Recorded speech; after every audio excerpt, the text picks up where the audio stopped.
Isa po mapagpalang panunod sa inyo mga kaibigan at mga kapatid. Kami po ay nagagalak, natutuwa na makasama kayo sa ating pong ginagawang patuloy na pag-aaral ng aklat ng Ephesians. Sana po ay patuloy kayong nakikinabang, nabibless at kayo po ay may mga napupulot na mga leksyon na makakatulong upang nang sa ganon tayo pong lahat ay patuloy na lumago sa ating relasyon sa ating mahal na Diyos. Sana po ay patuloy na nakikita natin kung paanong nagmamahal ang ating Panginoong Diyos at kung paanong tayo ay dapat mamuhay ng ayon sa Kanyang kalooban. Noong mga nakaraan, pinag-usapan po natin ang epekto ng ating pagtanggap sa ating Panginoong Jesucristo. Nagiging klaro ang ating status, we are sinners, but by God's grace, we are saved. Ano po? At dahil po dito, nagkakaroon ng magandang relasyon and we need to continue growing in that relationship with our Lord and Savior, Jesus Christ. Patuloy dapat na lumalago ang ating pagkakilala sa Kanya. At hindi lamang yun, mga kaibigan ko, mga kapatid ko, napag-usapan din natin na ito ay meron ring epekto sa ating pakikitungo sa ating mga kapwa.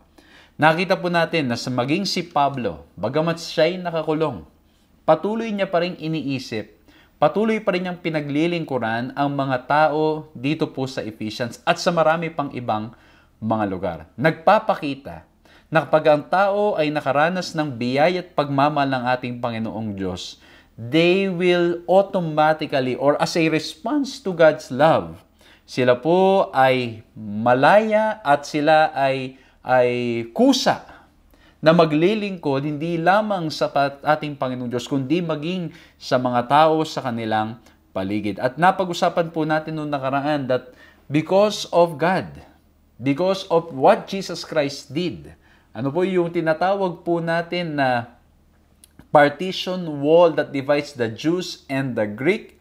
At yung mystery na sinasabi ni Paul na ito ay mahal ng Diyos lahat ng tao, hintil o Hudyo, tayong lahat.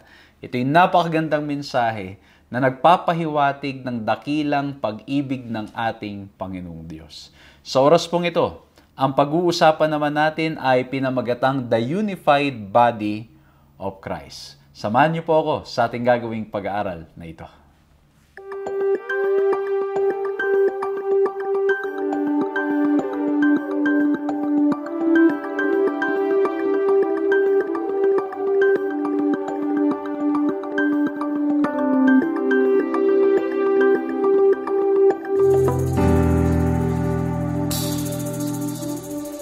Ako po si Pastor John Alexis Mercado at patuloy po kayong sumusubaybay sa paglilingkod ay pinagkakalob po sa inyo ng 3 Points Ministries. Tayo rin naman ay napapanood sa Hope Channel Philippines. Purihin ang ating Panginoon na nakapagpapatuloy po tayo sa pagpapalagana, pagpapahiwatig ng salita ng ating Panginoong Diyos sa pamamagitan po ng mga platapormang ito. Maraming salamat po sa lahat ng mga sumusubaybay po sa atin mula po sa ating mga online mga platforms, sa mga social media platforms. Kung ito po ang unang pagkakataon na sumusubaybay kayo, pwede nyo pong i-like, i-share, o mag-subscribe, mag-follow, mag-hit ng notification bell para nang sa ganun po, lahat ng mga videos na aming pong ginagawa ay makinabang po kayo. At kung ito naman po, mga kaibigan, mga kapatid, ay lagi na ninyong sinusubaybayan at lagi na ninyong napapanood, I'm inviting you, of course, to share that program. I-share ninyo ang programang ito. Pindutin nyo lamang yung share button dyan. I-share nyo sa mga mahal nyo sa buhay. I-share nyo sa mga tao sa inyong kapaligiran. Upang nang sa ganon, sila rin naman ay makinabang at malaman po nila na mayroong isang practical, simple, at summarize in 3 points na pag-aaral na tayo po ay ginagawa. Nawa pong makatulong ito, mga kaibigan, mga kapatid ko, sa inyo, sa inyong mga mahal sa buhay.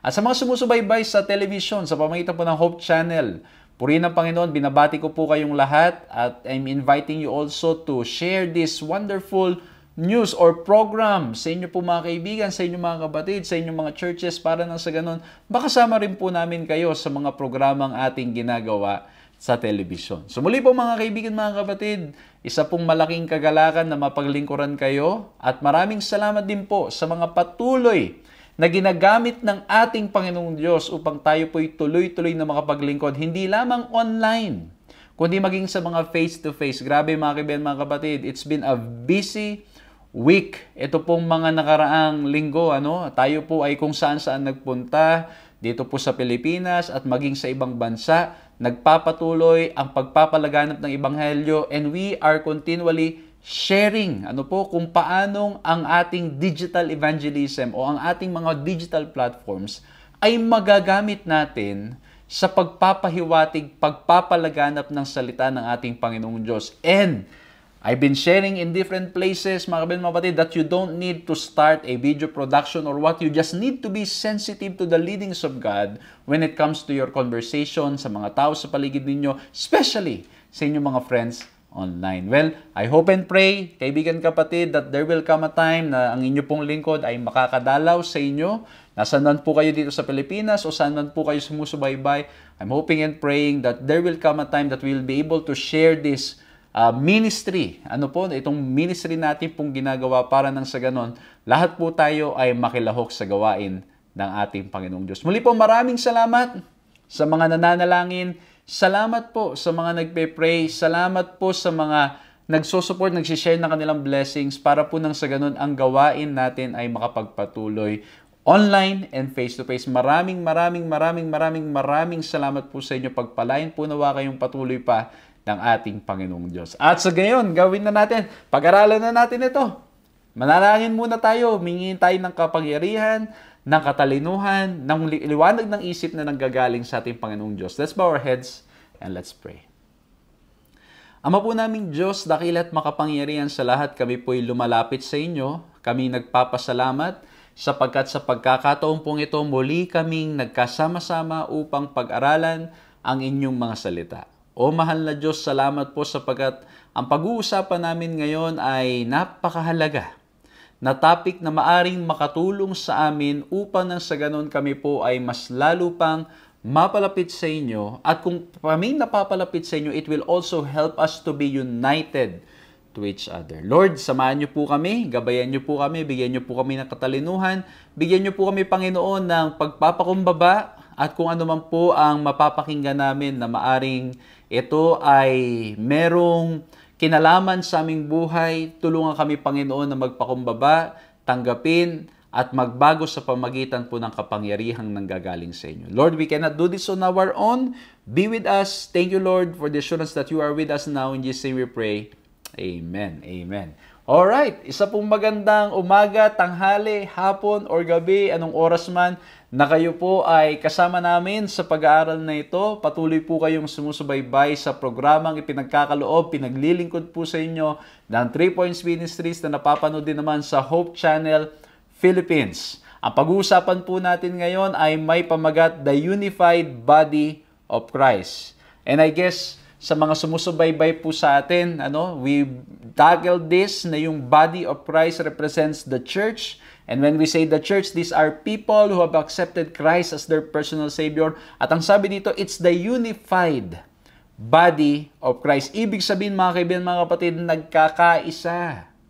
Nagkakaisa, talagang united dahil sa pagmamahal na naranasan sa ating Panginoon Jesucristo. Well, in reality, ito ay medyo mahirap na gawin sa panahon ngayon. Madalas, we are only united when pag tayo ay pareho ng iniisip, pareho ng pamamaraan, pareho ng mga gusto. Pero pag magkakaiba na yung gusto, iba-iba yung pamamaraan, although same yung mission, same yung layunin, pero magkakaiba ng style and magkakaiba ng approach, ang tendency, mga kapatid, we are divided. But in here, we'll talk about the unified body of Christ. At ang ating key text is in Ephesians 4:11-12. Ang sabi po ay ganito, And He gave the apostles, the prophets, the evangelists, the shepherds, and teachers to equip the saints of the work of ministry for building up the body of Christ. Okay, mas itatalakay ko po yan later on na nagpapakita ng isang magandang litrato ng pagkakaisa na nanggagaling sa ating Panginoong Diyos. At alam po ninyo, this is very much connected to the topic that we've discussed last time. Ano po yung horizontal atonement, wherein when you accept Christ as your Lord and Savior, it affects even your relationship with the people around you. It helps us to be loving, to be forgiving, to be understanding. Natututo tayo dahil sa pag-ibig natin, Panginoon Jesucristo. And then we also talk about the mystery of the gospel na well, it's not a mystery now, but during that time, It's a very strong statement coming from Paul na ang sabi niya, mahal ng Diyos lahat ng tao. Yung karapatan, yung access ng Hudyo is the same access na meron ang mga Hintil. Okay? So ito yung sinasabi ni Pablo. And now, kung mapapansin po ninyo, yung theme is consistent. First, you accept Christ. When you accept Christ, it helps you in your relationship with others. And not only that, you look at others with the eyes of Christ, that you understand, or we understand, that everyone loves, or Jesus loves everyone. Jesus or God loves everybody. And now dito naman, mga kapatid, it's a unified body of Christ. Nagkakaisa. Nagmamahalan ang iglesia ng ating Panginoon Diyos, bagamat iba-iba ang ating pinanggalingan, iba-iba ang ating pamamaraan, iba-iba ang ating style, iba-iba ang ating mga kulay, pero nagkakaisa. Kaya nga sabi sa Ephesians 4:4-6, there is one body, one spirit, just as you were called to one hope that belongs to your call, one Lord, one faith, one baptism, one God and Father of all, who is over and all, through all, in all. Ayan, ano? Napakalinaw. Dito nga po binimension yung 7 times na one. Na iisa or nagkakaisa. Ano? One. At alam nyo mga kaibigan, mga kapatid, of course, 7 is a perfect number. 7 is a perfect number which connotes na ito ay napakahalagang mensahe na sinasabi ni Pablo na tunay ngang mahalaga na tayo'y magkaisa, tayo'y iisa dahil sa ating Panginoong Heso Kristo. Pero at ang linaw nito yung sa verse 6, sabi, one God and Father of all. Alam nyo, sa panahon ngayon, of course, we all have our earthly fathers. Pero dito po, malinaw na sinasabi, we are children of God by creation, and if we accept Christ as our Lord and Savior, also by redemption. Okay? One God and Father of all. Tayo ay galing. Tayo ay may iisang Ama. Kaya nga po yung last week, ang sabi, we all have access to the Father. Diba dito sa lupang ito, may mga lugar na you cannot access. May mga entrance point na hindi mo mapapasukan. Ano po? Depende pag minsan sa ticket na binili mo. Depende pag minsan sa ibinigay sa yung karapatan or authority. Ano po? Pero dito, ang sabi dito, we can all have access to the Father. Kaya nga po lagi pong sinasabi, when it comes to our prayers, alam nyo po kami, bilang mga pastor, iba-iba lang yung ating functions. But when it comes to our access to the Father, it's all the same. Minsan naririnig ko ang sabi, Pastor, paki-pray naman para naman umabot at lumagpas dyan sa ceiling. Narinig nyo na ba yan? O minsan kayo rin mismo nagsabi niyan? Ano po, na para bang ang dating, merong mga specific na mga tao na may mga function sa church na yung kanilang panalangin lamang ang lumalagpas sa kisame. No, mga kaibigan, mga kapatid, we all have access to the Father. Iba lang ang roles natin, iba lang ang functions natin. Ano po, ako po bilang pastor, my function is to train, to to help us, tayong lahat sama-sama to grow in our understanding of the Bible. Okay? Yun lang po yung function. Iba-ibang function, but at the same time, tayo ay lahat may access sa Ama. Kaya po you can talk to Him, you can pray to Him, and believe that God hears your prayers. Amen? So, one. Ulit-ulit na minimension ni Pablo, one.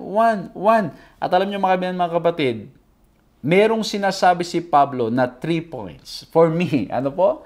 3 points. Now, the way I've summarized it, the way I look at it, there's 3 points. In order for us to have this unity, so that it will be a unified body of Christ. Okay? Simulan natin sa first letter A, at ang linagay ko po dito, the attributes. Or, in short, hindi attitude, kundi yung character. Well, it also includes the attitude, pero yung character. Kasi tingnan nyo, ang sabi sa verse 1, I, therefore, a prisoner for the Lord, urge you to walk in manner worthy of the calling which you have been called, with all humility and gentleness and patience, bearing with one another in love, eager to maintain the unity of the Spirit in the bond of peace. Ayan, sinasabi na naman ni Pablo yung kanyang posisyon o kalagayan, that he's a prisoner for the Lord, at ang sabi niya, kayo ay hinihimo ko na lumakad ng ayon sa inyong pagkatawag. Mamuhay ng ayon sa inyong pagkakatawag. And alam niyo mga kapatid, I understand this and I'm always explaining this to our missionaries. Ano po? Kasi alam niyo naman po o narinig niyo po sa aking mga pangangaral na meron tayong mga missionaries na galing sa iba't ibang bansa. And I cannot forget, merong minsan yung kanilang supervisor will come here at sasabihin sa kanila, okay, kunwari galing sila sa ibang bansa, galing sila sa ibang lugar, hindi po dito sa Pilipinas. Sasabihin ng supervisor nila, remember that you are representing our country, you are representing us. Do your best. At wag mong kakalimutan, you are a missionary of the Lord. Alam nyo, yun rin po lagi ko sinasabi. We are a missionary of the Lord. And I always say that to myself. Every time I travel, everywhere I go, I am an ambassador of Jesus Christ. I am representing Jesus Christ. And so ang sabi, walk in a manner worthy of the calling. Kung ano ang pagkatawag sa atin, yun ang dapat nating inilalakad. Ano po? And of course, we cannot do this on our own. We need the power of the Holy Spirit. We need the power that comes from God. We need that relationship with Him to help us para makalakad ng ayon sa kalooban ng ating Panginoong Diyos, sa gusto ng ating Panginoong Diyos, yung pagkatawag natin ay maging malinaw sa atin na ganito ang dapat maging buhay natin. At ang sabi ni Pablo dito, may minention siyang mga characteristic or attributes. Number 1, with all humility. In order for us to be one or to experience yung unity, there should be humility. At wala tayong ibang mapagkukunan nito kundi ang ating Panginoong Diyos, ang ating Panginoong Jesucristo. Why? Because He's the greatest example when it comes to humbling oneself. Nagpakumbaba siya, mga kaibigan, mga kapatid. To the point na siya ay nagkatawang tao. Alam nyo, dito sa lupang ito, yan ang problem. No one wants to be humble. Everybody wants to fight. Everybody wants to be proud of themselves, yung pride nila. Kaya sabi dito, humility may be understood not as a negative virtue of self-deprecation, but as a positive one of appreciating and serving others. Ayan hindi naman ibig sabihin daw po ng humility ay yung ibababa mo yung sarili mo na hayaan mong apak-apakan ka. Kundi it is a positive one na ina-appreciate mo at pinaglilingkuran natin ang ibang mga tao. Kumbaga, di ba, parang ang ating Panginoong Diyos, ating Panginoong Jesucristo, King of all kings, Lord of all lords, and yet, siya'y bumaba sa atin, He humbled Himself, para nang sa ganon, mapaglingkuran po tayo. Okay? So, there should be humility. And I guess, mga kapatid, this is sometimes very difficult. Very difficult. And I think I'm saying this from experience. Especially, di ba, kung halimbawa, tagal mo nang ginagawa yung isang bagay, you think that you are an expert to that area, and then somebody will come who is an expert to that, meron siya mga new knowledge, new background, how to do things. Mga kaibigan, mga kapatid. And then sasabihin ka, ito po yung tamang paraan, ito po yung mas magandang paraan how to do it. Ang tendency, di ba? No, hindi. Tagal ko nang ginagawa yan Ito lang talaga yan, ganito yung style niyan. Nagmamataas, mga kaibigan, mga kapatid. At hindi lamang yon, sometimes pag mayroong mga pagyayari may mga sitwasyon na hindi pagkakaunawaan, hindi magkabati, kasi bakit? Walang gustong magpakumbaba. Kasi ang interpretation dito sa mundong ito, pag ikaw ay yung nagpakumbaba, mahina ka. Yan ang interpretation ng sanlibutan. Pero ang interpretation sa salita ng ating Panginoong Diyos, let's humble ourselves. Yes, we need to share or we need to stand for the right, though the heavens may fall. Pangahawakan natin yan. Pero we should also be humble enough with how we approach things. Hindi yung para tayong arrogante, na parang tayo lang ang marunong, tayo lang ang magaling. Naalala ko tuloy yung napanood ko minsan sa social media while trying to scroll down. Ang nangyari, mga kaibigan, mga kapatid, ay merong pong nagmumotor na sila ay tapos napagbintangan siya na siya'y nakatama doon sa isa ring motor. At hinahabol siya talagang kung ano-ano sinasabi sa kanya. At bandang huli, sabi niya, "Sir, hindi ko po talaga ginawa yan." So he was stating the facts. May mga video siya na hindi nga talaga siya, hindi po akong gumawa niyan. Kung gusto niyo po, i-check natin sa CCTV. Pero kung kayo po ay galit na galit at kung kayo po ay pasensya na lang po kayo. At pagkatapos, biglang kumalma yung kausap. Pero ang tendency pag minsan, di ba, pag tayo'y tama, ayaw natin talaga. Ayaw nating, again mga kapatid, don't get me wrong. Of course, when it's right, hindi natin basta-basta i-compromise ang tama. Hindi natin i-compromise ang tama. Let me repeat that. We will not compromise the truth. Just for the sake na yung relasyon ay maging tama. Hindi natin gagawin yan. That's what's happening in the world. Compromising the truth para lang sa ganun, matanggap. No, we will not do that. We will state the facts. We will say the truth. But we will be humble in our approach. Yan ang natutunan ko dun sa aking pastor na talaga pong na isa sa mga nag-guide din sa akin na nung ako po'y nagsisimula pa lamang at naalala ko yung lecture niya, ang sabi niya, paano mo daw masasabi ng may pagpapakumbaba yung isang bagay na tama sa isang tao na nakagawa ng mali. So sabi niya, sabihin mo pa rin yung tama, paano kung nasaktan at nagalit? Alam nyo, ang natutunan ko sa kanyang sabi niya, pupuntahan mo pa rin yung tao at ang sasabihin mo, ate, kuya, sinabi ko lamang po yung aking napansin, natutunan at ito po talaga yung tama. Pero kung nasaktan po kayo sa aking nasabi o sa paraan ng aking pagsabi, humihingi po ako ng tawad sa inyo. Pero yung sinasabi ko po, kuya, ate, ay yun po talaga. Pero kaya kung nasaktan po kayo, pasensya na lamang po kayo. Pagpasensya nyo na rin po, baka po yung naging approach ko hindi maayos. Pero yun po kailangan ko po kayong sabihan kasi mahal ko po kayo. O di ba? So you don't compromise the truth. Anong nangyayari pag minsan yung humility is interpreted as, o sige, tanggapin na lang natin kahit wag na natin yung katotohanan, wag na nating panghawakan. Hindi po ganun, mga kaibigan, mga kapatid. We will never compromise the truth. That's why we always encourage everyone to go back to the Word of God, to study the Bible. Kasi hindi pwedeng ang katotohanan nakabase sa ating emosyon lamang o sa kung ano lang yung trending o kung ano lang yung mga magaganda. We hold on to the truth, but we approach it with all humility and with all humbleness. Again, i-apply natin sa buhay natin, yung mga simpleng pangyayari sa buhay, mga kaibigan, mga kapatid, matuto po tayo. Tandaan niyo po ang ating Panginoon Jesucristo. Hindi siya ang nagkamali. Tayo ang nagkamali. Pero sino po unang lumapit? Siya pa rin po ang lumapit sa bawat isa. Ano pa? Sabi dito, gentleness. Ano yung gentleness? Sabi dito, it may be explained as the quality of not being overly impressed by a sense of one's self-importance and also means courtesy, considerateness, and meekness. Grabe, mga kapatid, ano? Yung dun overly impressed by one sense of self-importance.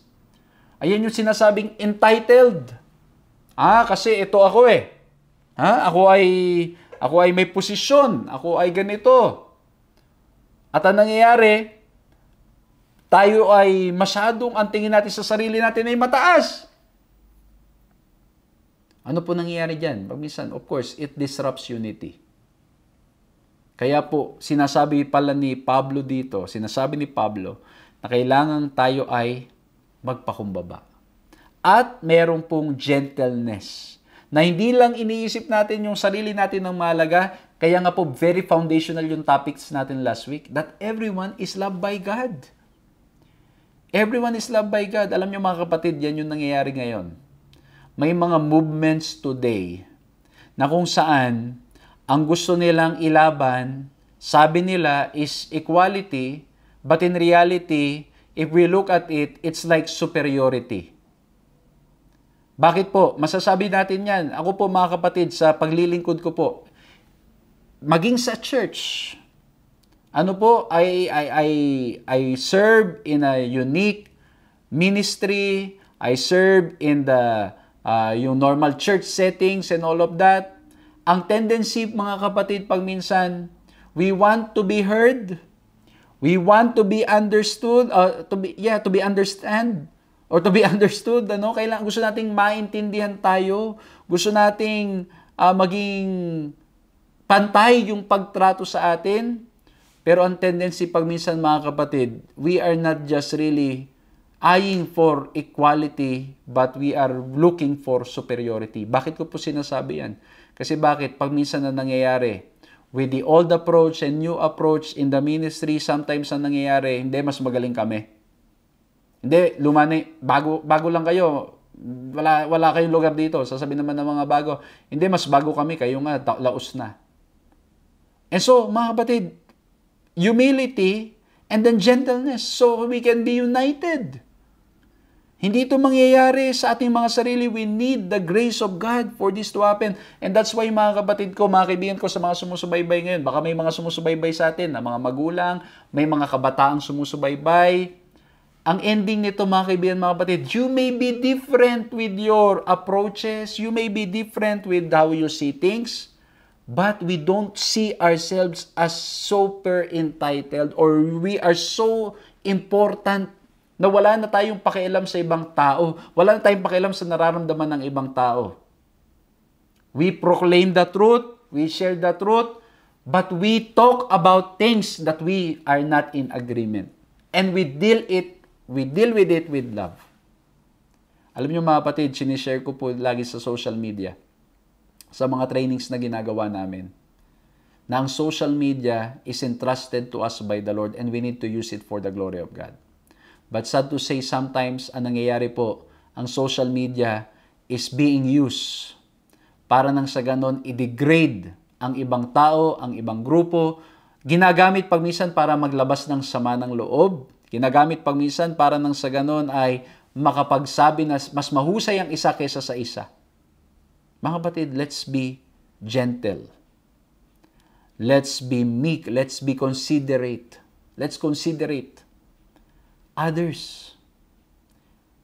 Baka po pag minsan ay masyado tayong focus lang sa ating mga sariling nararamdaman at nagugustuhan. Ako, alam niyo, mga kapatid, natutunan ko po sa aking paglilingkod, sa pagbabasa ko ng Biblia, I was right telling people na ito yung dapat, but I was not humble and gentle with my approach. And I've hurt people along the way. Mga kapatid, alam niyo yun, yung parang hindi ko man lang kinonsider yung iba.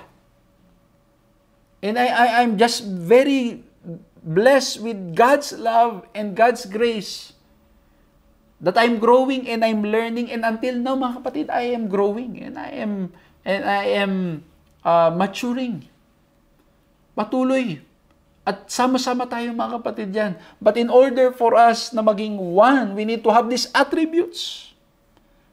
We need to have humility, gentleness, at ang sabi pa dito, patience. Ano yung patience?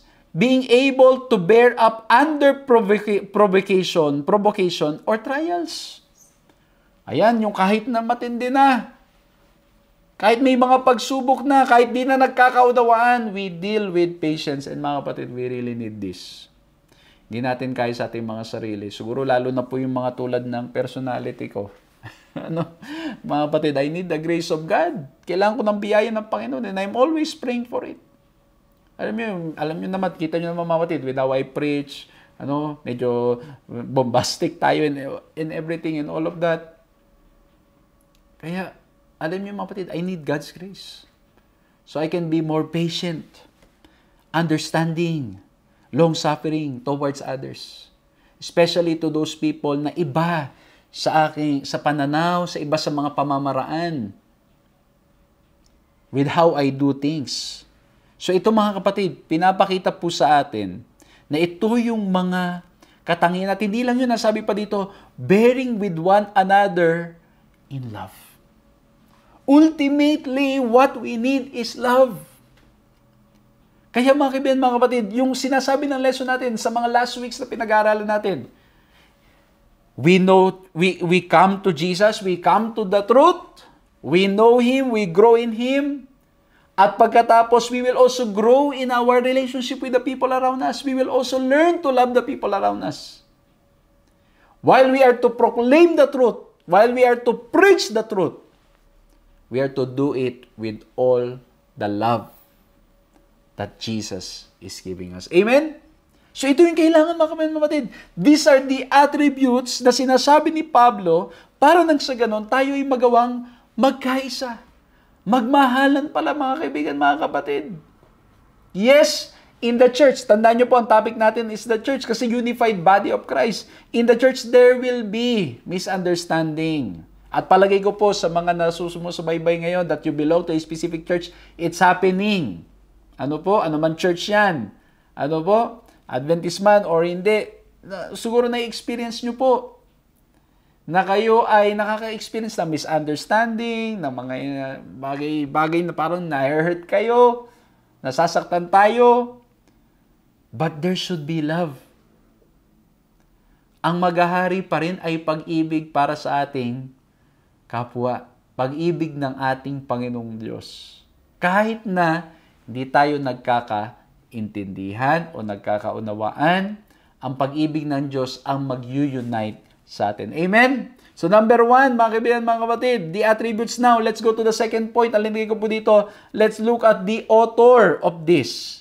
Ang sabi dito sa verse 7 and 8, but grace was given to each one of us according to the measure of Christ's gift. Therefore it says, when He ascended on high, He led the host of captives and gave gifts to men. Okay, ang sabi dito muna mga kapatid sa verse 7, but grace was given to each one of us according to the measure of Christ's gift. Well, pag-uusapan natin later on, mapapansin po ninyo that this is talking about the gifts na ipinagkaloob doon sa mga mananampalataya, yung mga spiritual gifts. But the mention of the grace that was given to each one of us, kung babalikan natin to sa chapters 2 and chapters 3, malinaw sa chapter 2 that we have been saved by grace. And then in chapter 3, Paul is saying that it is only by the grace of God that we are experiencing this. And so mga kaibigan kapatid, the author of unity is no other than Christ Himself, God Himself, because that's His intention from the start. Remember Trinity. Even the nature of God. Even God Himself. Mga kapatid, He's one. Kaya nga po dito pinapakita po sa atin that tayo rin naman should be reflecting that. Because our Father, God the Father, God the Holy Spirit, God the Son, they are one. And so in the same way, as we grow in our knowledge of Him, ganun din ang magiging karanasan po natin. At ang sabi dito, yung grace na ating naranasan. Mula sa chapters 2, chapters 3, na minimension ni Pablo, and even chapter 1.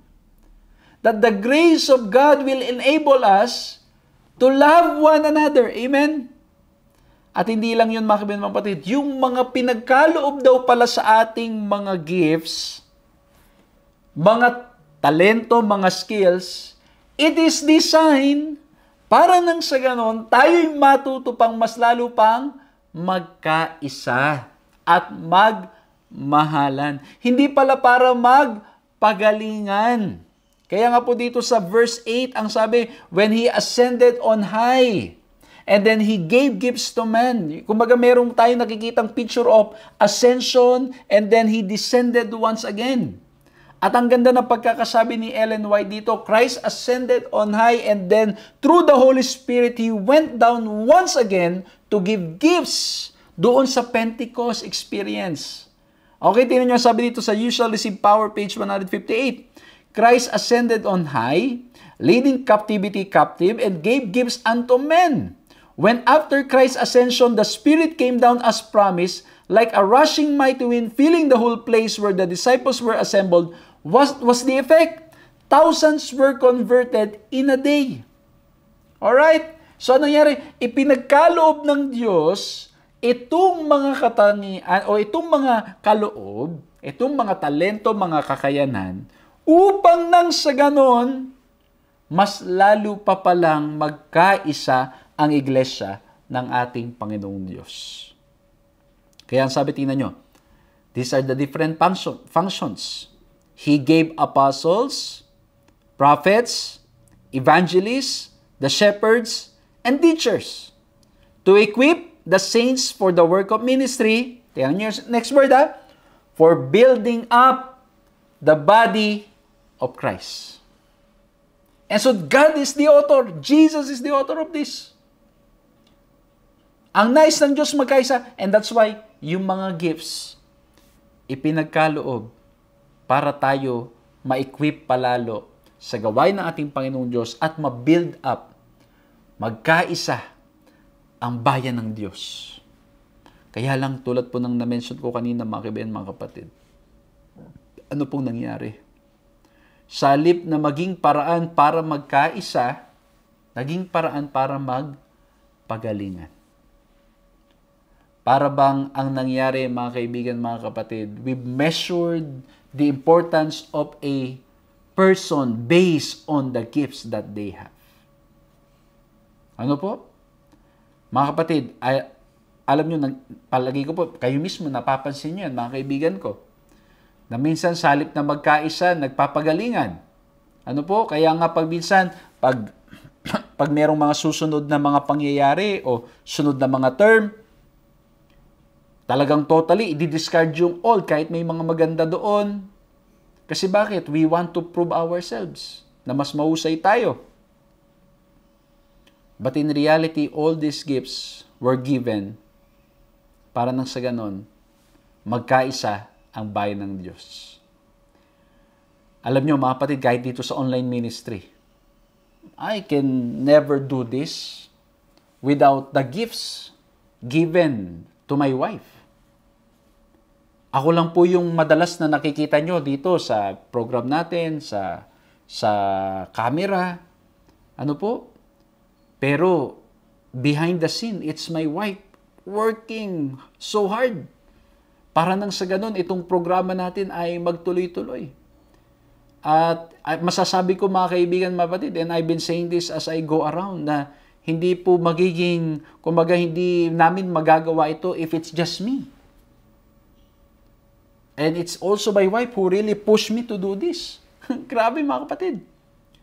And so ang point ko lang mga kapatid, we need to learn to appreciate yung bawat isa with the different gifts that we have.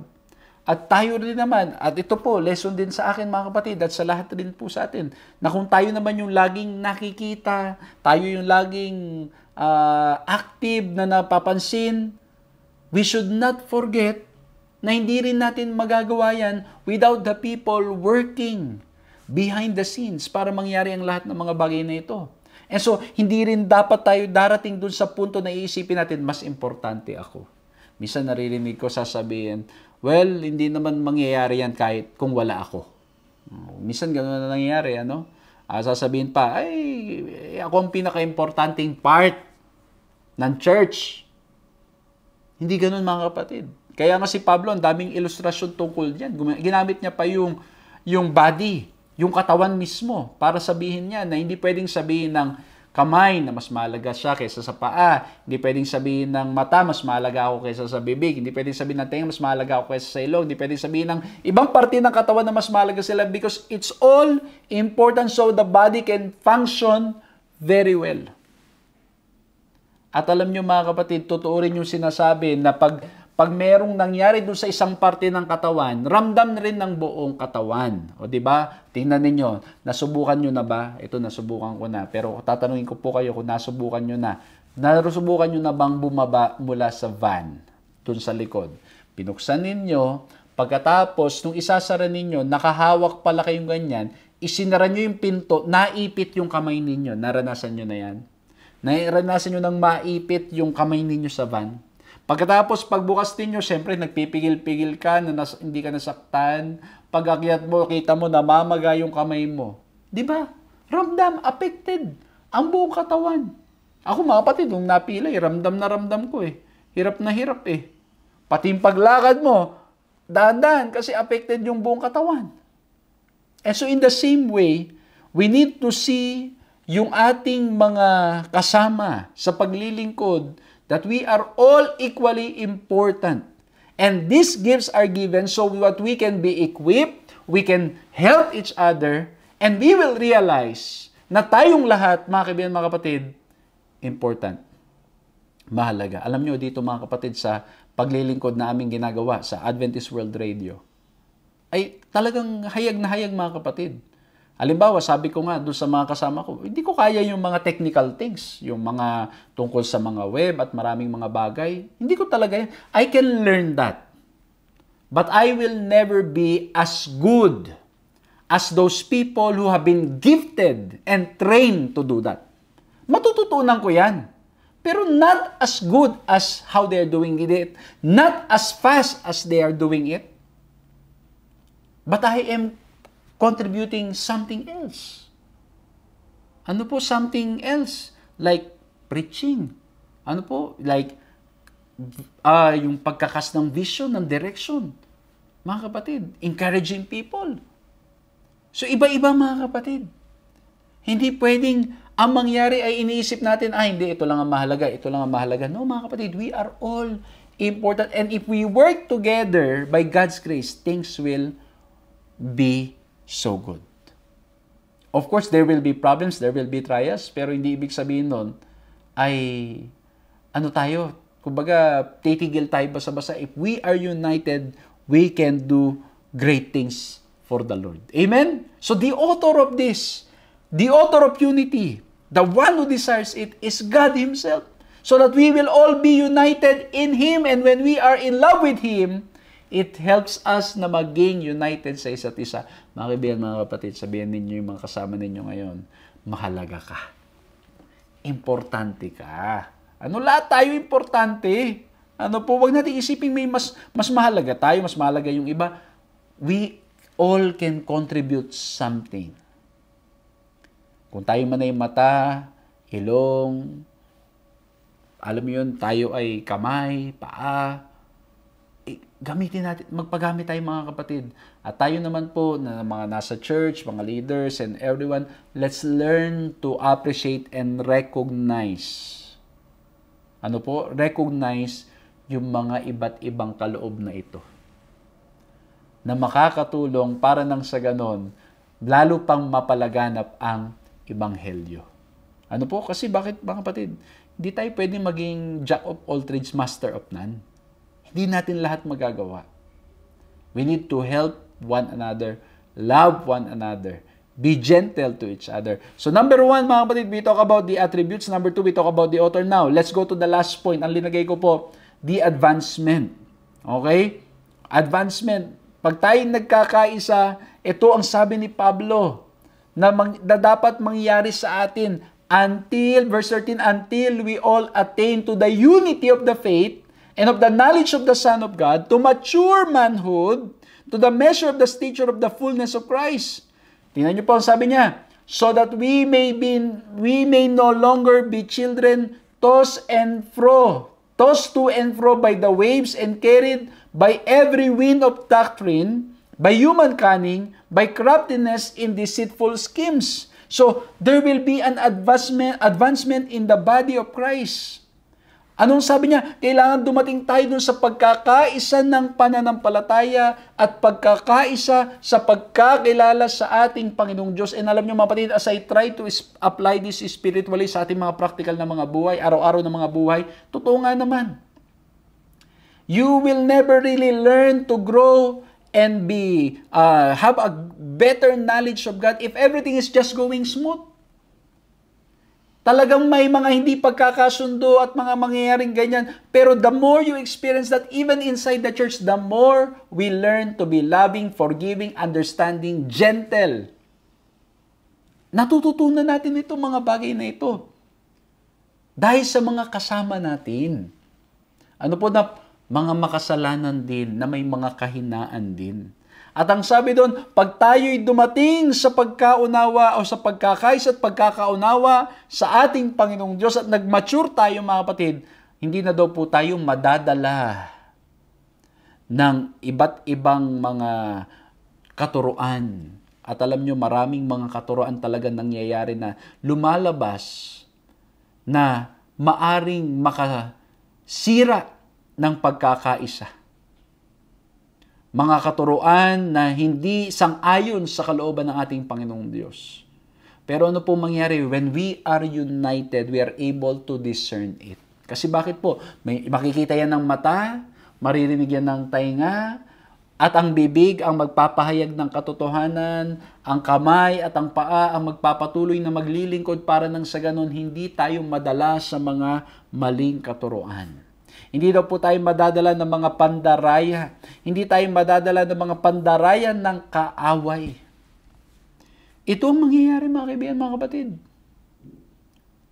When we are growing in Christ, we are united and it helps us para nang sa ganon, hindi tayo basta-basta nadadala ng mga maling katuruan. Ang sabi pa po dito, tingnan ninyo, verse 15, rather speaking the truth in love, we are to grow up in every way into Him who is the head into Christ, from whom the whole body, joined and held together by every point with which it is equipped, when each part is working properly, makes the body grow so that it builds itself in love. Grabe mga kapatid. Ang ganda ng pagkakasabi sa verse 15. Tingnan ninyo ha. Kapag meron daw pong mga posibleng nadadala ng maling katuroan, nadadaya ng mga pandaraya ng kaaway, sabihin natin ng may pag-ibig. Kasi nga, pag united tayo, we will always do it in love. We will be considerate, we will reach out, but of course, we will tell the truth. Kasi nga, speaking the truth, but in love. Okay? Hindi pwedeng speak the truth lang nang walang pag-ibig. Kailangan, it's out of love. At ang sabi doon, tayo'y lalago na makikita that truly that Jesus is our head. Jesus is the head of the church. Jesus is the head of the body. At nagkakaisa, working properly, at dahil doon, ang iglesia ng Diyos ay lalo pang natututong magmahalan. And that's why, mga kapatid, I really believe that the church is an idea ng Diyos. Para nang sa ganon, ang bayan ng Diyos mas matuto pang lumago kay Kristo. Tatandaan niyo yung old saying, ang church is not a museum of the saint. It is a hospital for sinners. Ibig sabihin, lahat tayo may sakit, lahat tayo may kahinaan, lahat tayo may pagkukulang. Hindi natin kayang gawin lahat. At lahat tayo may iba't ibang kahinaan. Pero kung tayo, alam nyo, at minsan, naiinis tayo dun sa kahinaan ng iba. Naiinis tayo dun sa kalakasan ng iba. Pero kung tayo lumalago kay Kristo, natututo tayong magmahalan, magunawaan, at natututo tayong mag-embrace, magmahalan sa isa't isa. Amen? At ang nangyari, mga kaibigan, mga kapatid, pag tayo'y nagkakaisa, ang sabi daw po dito, the body grows so that it builds itself up in love. Lumalago sa pag-ibig. Kaya I really believe that the church is an avenue where we can learn to be loving and patient and we can grow more in a relationship with Christ. Kasi sabi ko nga po, kung lahat smooth, wala nang opportunity for growth. Pero kung may mga pangyayari dyan na hindi kayo nagkakaintindihan, yan yung pagkakataon, matuto maging mapagpasensya, mapagmahal, maunawain, paano mo masasabi yung katotohanan na may pag-ibig. Ito mga kapatid, napakaganda. But again, the message is, we will be united in Christ. Ang sabi dito, while unity is a theological certainty, it does require our hard work. One way we may foster unity is by being active parts of the body of Christ. Each of us is a part of the body and should contribute to its health and growth. We all should also benefit from the work of apostles, prophets, evangelists, and pastor teachers. These, like ligaments, tendons, and every joint, have a unifying function, helping us grow up together in Christ who is the body, head of the body. So, gawin daw po natin yung ating magagawa, yung ating maibabahagi. Maging aktibo tayong maglingkod sa ating Panginoong Diyos, but most especially, mas lalo tayong lumago sa ating Panginoon Jesucristo para matuto tayong maging mapagpatawad, maging mapagmahal, maging maunawain sa isa't isa. Mga kapatid, grabe, this can only happen by the grace of God. Because yung pride natin, yung ating mga pagtingin sa sarili, pag minsan we don't want to lower it, mga kapatid. But it's by the grace of God that this can happen. And Jesus Christ will always be our inspiration. Because Jesus, mga kapatid, ano pong ginawa ng ating Panginoon Jesucristo? Siya, mga kapatid ko, mga kaibigan ko, nagkatawang tao para sa bawat isa sa atin. Para nang sa ganun tayo ay mga ligtas. Kaya naman, mga kaibigan, mga kapatid, sa pag-aaral pong ito, I hope that we will all be united in Christ. Maging magkaisa tayo, mahalin natin ang ating kapwa, but most especially, let's grow in our relationship with Christ. Samahan niyo po ako sa ating pagtatapos na panalangin. Again, mga kapatid, bago pala tayo mag-pray, ang ating 3 points, the attributes, the author, and the advancement. Nawa po'y na-bless kayo, let's pray. Ama po naming Diyos, dakil at makapangyarihan sa lahat, kami po'y nagpupurit, nagpapasalamat sa pagkakataong ipinagkaloob niyo po sa amin upang nang sa ganon mapaalalahanan ng kahalagahan ng pagkakaisa. At hindi po ito mangyayari sa aming mga sariling kapamamaraanan. Hindi po ito mangyayari sa aming mga sarili lamang kagustuhan. Lord, we need your grace. We need to continue to grow in a relationship with you, in experiencing your grace, and so that we can offer or we can share that same grace that we are experiencing from you to the people around us. Lord, help us na maramdaman pong lalo pang pag-ibig ninyo. Tulungan nyo kaming mas lalo pang lumago sa pag-ibig, sa pagkakilala sa inyo, sa inyong karakter, upang nang sa ganun magawa po naming may bahagi rin ng pag-ibig na ito sa mga tao sa aming paligid. Lord, hindi po namin kaya sa aming mga sarili. We are weak, at madalas po ang tingin namin sa aming sarili, we are more important than others. Madalas po yung aming pagkakaiba nagiging dahilan para hindi kami magkaisa.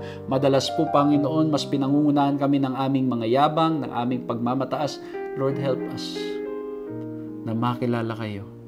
Tulungan kaming magpakababa. Tulungan kaming kilalanin po kayo. Tulungan kaming tumingin sa aming Panginoong Hesukristo na nagmamahal sa amin ng lubusan. Pagpalain niyo po ang lahat ng mga kaibigan at mga kapatid na sumusubaybay sa oras na ito, at anumang pagsubok, problema na kanilang nararanasan, tulungan niyo po silang at kaming lahat na mas lalo pang tumingin sa inyo, manampalataya at manghawak sa inyong mga pangako na kailanman ay hindi niyo kami pababayaan. Purihin ang inyong pangalan sa pangalan ng aming Panginoong Yesus. Maraming salamat po, mga kaibigan, mga kapatid, sa inyong ginawang pagsama sa ating programang ito. At nawa po ay na-bless kayo, nakinabang kayo. Pakishare nyo pong patuloy ang ating programang ito. At muli po, maraming salamat sa lahat ng mga sumusuporta sa programang ito at maging sa ating mga ginagawang paglalakbay sa iba't ibang dako upang nang sa ganon may palaganap, may pahayag ang salita ng ating Panginoong Diyos. Magkita-kita po tayong muli sa susunod.